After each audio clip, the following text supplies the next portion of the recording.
Hi అండి. ఎప్పుడు chicken curry, chicken fry చేసుకుంటున్నారా? ఈసారి ఇలా గోంగూర చికెన్ అయితే ట్రై చేయండి, చాలా బాగుంటుంది. ముందుగా గోంగూరని అయితే శుభ్రంగా కడిగి తీసుకోవాలండి. శుభ్రంగా కడిగి తీసుకున్న గోంగూరని ఒక గిన్నెలో వేసేసుకొని స్టవ్ మీద పెట్టేసుకోవాలి. అందులో కొంచెం ఉప్పు అయితే వేసుకోవాలి. అలానే కొంచెం వాటర్ వేసుకోవాలి, అంటే పావు గ్లాస్ వాటర్ పోసుకుంటే సరిపోతుంది. ఇప్పుడు చక్కగా కలుపుకుంటూ గోంగూరని చక్కగా మెత్తగా ఉడకనివ్వాలండి. గోంగూర ఉడకడానికి ఎక్కువ టైం అయితే పట్టదండి, త్వరగా మెల్ట్ అయిపోతుంది, త్వరగా కుక్ అయిపోతుంది. కాబట్టి ఈజీగా అయితే గోంగూర చికెన్ కర్రీ చేసేయచ్చు. ఇక్కడ మీరు వీడియోలో అబ్జర్వ్ చేసినట్లయితే కనుక నేను ఇక్కడ ఏ విధంగా అయితే ఉడికించానో మీరు అదే విధంగా ఉడికించేసుకోండి. ఇలా అయితే ప్రిపేర్ అయితే సరిపోతుందండి. ఇప్పుడు స్టవ్ ఆఫ్ చేసేసి ఇప్పుడు ఈ గోంగూరని పక్కన పెట్టేద్దాం. ఇప్పుడు స్టవ్ మీద మరొక ప్యాన్ పెట్టేసి ప్యాన్ హీట్ అయిన తర్వాత ఒక 3 లేదా 4 టేబుల్ స్పూన్ వరకు ఆయిల్ తీసుకోవాలండి. ఇక్కడ మనము గోంగూర చికెన్ చేస్తున్నాం కాబట్టి ఆయిల్ అనేది కొంచెం ఎక్కువ ఉంటేనే టేస్ట్ అనేది బాగుంటుంది.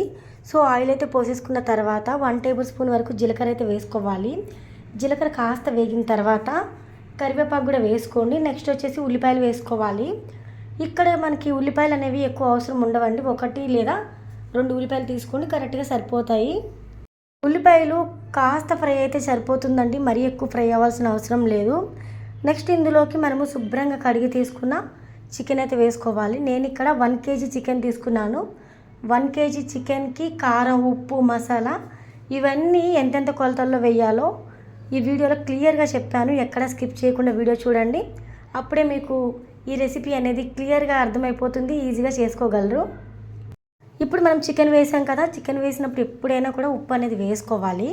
ఉప్పు వేసుకొని ఈ విధంగా చికెన్ అయితే మంటని హై ఫ్లేమ్లో పెట్టేసి ఒక 5 నుంచి 10 నిమిషాల వరకు ఉడకనివ్వండి.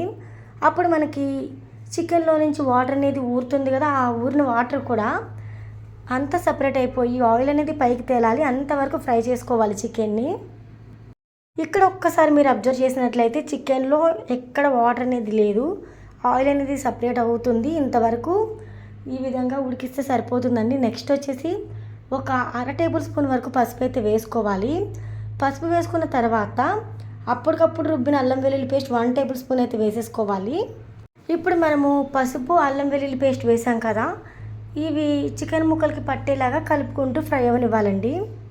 ఇక్కడ ఒక టమాటో అయితే వేసుకోవాలి. మరి ఓన్లీ గోంగూర వేసామనుకోండి, ఆ పులుపు వేరే ఉంటుంది, టమాటో పులుపు వేరే ఉంటుంది.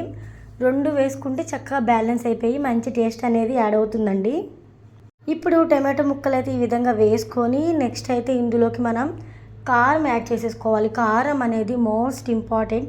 కారం అనేది కరెక్ట్గా వేస్తేనే ఎలాంటి కర్రీస్లోకైనా టేస్ట్ అనేది బాగుంటుంది. కారం ఎప్పుడైనా కూడా మరీ ఎక్కువ వేసారనుకోండి బాగా స్పైసీ అయిపోతుంది కర్రీ, లేదు తక్కువ వేసుకుంటే మరీ చప్పచప్పగా ఉంటుంది. కారం అనేది మీ టేస్ట్కి తగ్గట్టుగా యాడ్ చేసుకోండి. అలా అని మరీ ఎక్కువ కాదు, మరీ తక్కువ కాదు, చూసుకొని అయితే వేసుకోండి. ఇప్పుడు ఈ కర్రీలోకి అయితే 4 టేబుల్ స్పూన్ల కారం అయితే కరెక్ట్గా సరిపోతుంది. మీకు ఇక్కడ ఇంకొక టిప్ కూడా చెప్తాను. మా కారం చాలా స్పైసీగా ఉంటుంది, కొట్టించుకున్న కారం బాగా స్పైసీ ఉంటుంది అని ఎవరైనా అనుకుంటే కనుక కొంచెం ఉప్పు కలుపుకోండి, స్పైసీనెస్ అనేది కొంచెం తగ్గుతుంది. అలానే 1/2 టేబుల్ స్పూన్ మసాలా పొడి వేయండి. ఇందులో మనము దాల్చిన చెక్క ఇలా హెవీ మసాలా ఏం అవసరం లేదండి.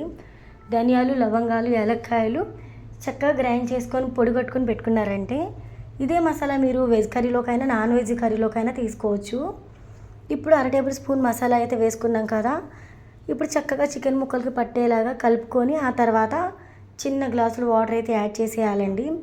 మీకు ఇక్కడ గ్రేవీ ఎంత కావాలో దాన్ని బట్టి వాటర్ అయితే యాడ్ చేయాలి. నేను ఇక్కడ మరీ ఎక్కువ గ్రేవీ కాకుండా నార్మల్గా ఉండాలి అనుకుంటున్నాను కాబట్టి చిన్న గ్లాసులు వాటర్ అయితే యాడ్ చేసేసాను. వాటర్ యాడ్ చేసిన తర్వాత మంటని హై ఫ్లేమ్లో పెట్టి ఉంచేసి ఒక 2 నిమిషాలు చక్కగా మరగనివ్వాలి.